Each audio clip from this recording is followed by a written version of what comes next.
নমস্কার বন্ধুরা, সবাই কেমন আছেন? আশা করি খুব ভালো আছেন। আপনাদের আশীর্বাদে আমিও খুব ভালো আছি। কাকুলির আরেকটি নতুন ব্লগে আপনাদের স্বাগত জানাই। আশা করছি আপনাদের ভিডিওটা খুব ভালো লাগবে। চলুন প্রথম থেকে ভিডিওটা দেখতে থাকি। আপনাদের একটা রান্না দেখাবো। এখনো অবধি কেউ বানিয়ে আপনাদের দেখিয়েছে কিনা জানি না, কিন্তু আমি কেটে নিয়েছি পেঁয়াজ এইরকম মোটা মোটা করে, আর এখানে পেঁয়াজ কিছুটা বাটা নিয়েছি, রসুন বাটা, লঙ্কা বাটা, আদা বাটা, বাটাগুলো নিয়ে নিয়েছি। আর এইখানে নিয়েছি আলু ডুমো ডুমো করে কাটা। আর এইটা হচ্ছে আসল জিনিস, এটা হচ্ছে বোয়াল মাছ। কে জানেন জানি না, এই বোয়াল মাছ দিয়ে আমরা খাই। এটা হচ্ছে বোয়াল মাছের দো পেঁয়াজা। তো কে কে খেয়েছেন আমাকে কিন্তু কমেন্টে জানাবেন। আর আমি রান্না করছি কিভাবে, পুরো ভিডিওটা দেখুন, আশা করছি আপনাদের খুব ভালো লাগবে। এইরকম ডুমো ডুমো করে কাটাগুলো ছাড়িয়ে এই বোয়াল মাছটা এইভাবে কেটে নিয়েছি। এটা বড় শোল মাছ দিয়েও হয়। আমার বাবা আনতো 2.5-3 কিলো শোল মাছ, যে পাকা শোল মাছ, সেই শোল মাছ দিয়ে এই রান্নাটা হয়। শোল মাছের দো পেঁয়াজা আর হয় হচ্ছে বোয়াল মাছের দো পেঁয়াজা। এইভাবে আমি মাছগুলোকে কেটে নিয়েছি, একদম কাটা ছাড়িয়ে, দেখেছেন এরকম ডুমো ডুমো করে। তা চলুন রান্নাটা দেখতে থাকি কিভাবে রান্নাটা করি। আশা করছি আপনাদের খুব ভালো লাগবে। ভালো লাগলে আপনারাও বানিয়ে খাবেন। এই যে তেল গরম হয়ে গেছে, এই বোয়াল মাছ যেগুলো ভেজেছি ফাটবে কিন্তু খুব, সঙ্গে সঙ্গে ঢেকে দিতে হবে। এখন ঢেকে এরকম করে নাড়া দিয়ে পুরো লাল করে ভেজে তুলে নিতে হবে। ঢাকা দিয়েই ভাজতে হবে। দেখুন এইভাবে কিন্তু এরকম ছাকা তেলে এই বোয়াল মাছটাও ভেজে নিতে হবে, অতি সাবধানে। খুব ফোটে কিন্তু এই মাছ। এই একদম এরকম ছাকা তেলে যেরকম ভাজে সেরকম ভেজে নিতে হবে। এই যে দেখুন তুলে নিলাম ছাকা তেলে একদম।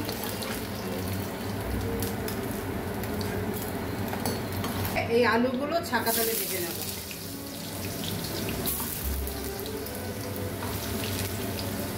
ঢেকে দিলাম, আবার মাঝে মাঝেই উল্টে নেড়ে নেবো একটুখানি।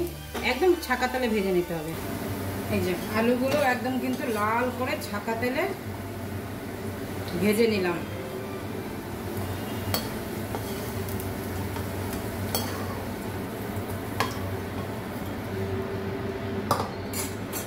এবার এই পেঁয়াজগুলো যে কেটেছিলাম এটা ভেজে নেব, জাস্ট অল্পখানি, জোরে আঁচ দেবো। এটা কিন্তু ভাজবো না, অল্পটা।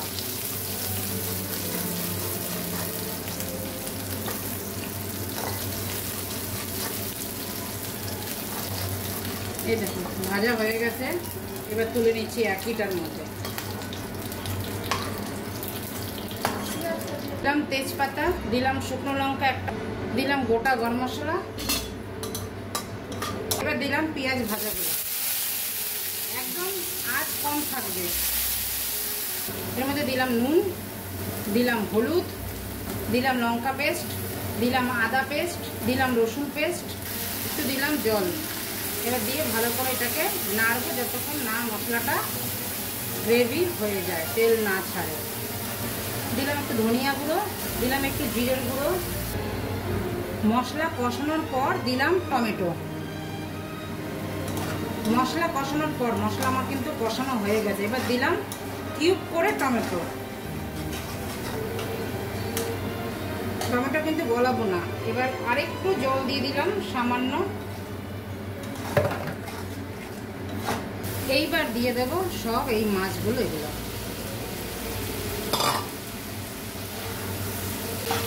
এই মশলাটার মধ্যে ভালো করে মাখাবো, মোটা বড় আঁচ দিয়ে।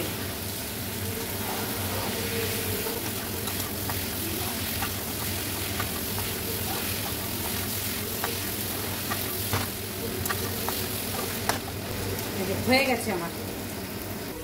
এরকম ভাবে একদিন খেয়ে দেখবেন।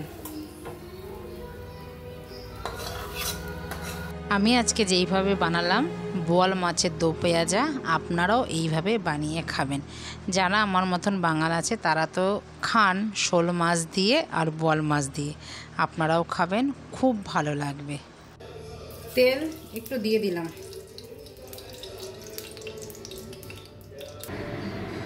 ভেন্ডি আজকে ভাজবো অন্যভাবে। তো চলুন কীভাবে ভাজি। একদম সরু সরু পাতলা পাতলা করে ভেন্ডি কেটে নিয়েছি, একদম সরু, দেখেছেন এরকম। আর এইখানে নিয়েছি পেঁয়াজ, একদম সরু সরু করে পেঁয়াজ নিয়ে এসেছি। তো চলুন কিভাবে রান্না হয় দেখে নিই। প্রথমে দেবো এই পেঁয়াজগুলোকে,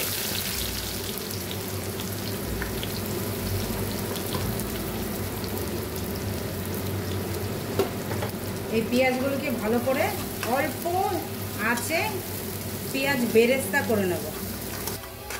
এই যে পেঁয়াজ আমার কিন্তু ভাজা হয়ে গেছে, এই এতটাই আমি বেরেস্তা করলাম, বেশি খুব একটা লাল করলাম না, বেরেস্তা একটু লাল হয়।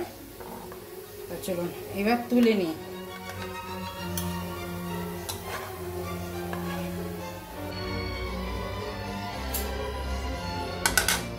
এই তেলটার মধ্যে দিলাম একটা শুকনো লঙ্কা, দিলাম একটু কালো জিরে, এবার দিয়ে দিলাম এই ভেন্ডিগুলো।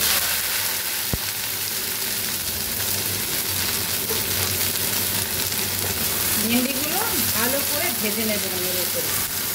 দিলাম নুন, দিলাম হলুদ,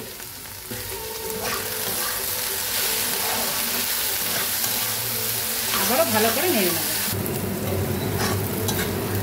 ভেন্ডিগুলো আমার পুরো ভাজা হয়ে গেছে লাল লাল করে। এবার পেঁয়াজ বেরেস্তাগুলো দিয়ে দিলাম ভেন্ডির মধ্যে, এবার ভালো করে মিশিয়ে নেব অল্প আঁচে, আরও মুচমুচে হয়ে যাবে। এইভাবে ভেন্ডি ভাজা একদিন খেয়ে দেখবেন গরম ভাতে, রুটি দিয়েও তো ভালো লাগবেই। ভেন্ডি যারা ভালোবাসেন না, ভেন্ডি যারা খেতে পছন্দ একদমই করেন না, তারা এইভাবে ভেন্ডি খেয়ে দেখবেন, ভেন্ডির প্রেমে পড়ে যাবেন। ভেন্ডি এত সুন্দর যে খেতে লাগবে, অসাধারণ থেকে অসাধারণ, একদম মুচমুচে, শুধু মুড়ি দিয়েও কিন্তু এটা খেতে খুব ভাল লাগে।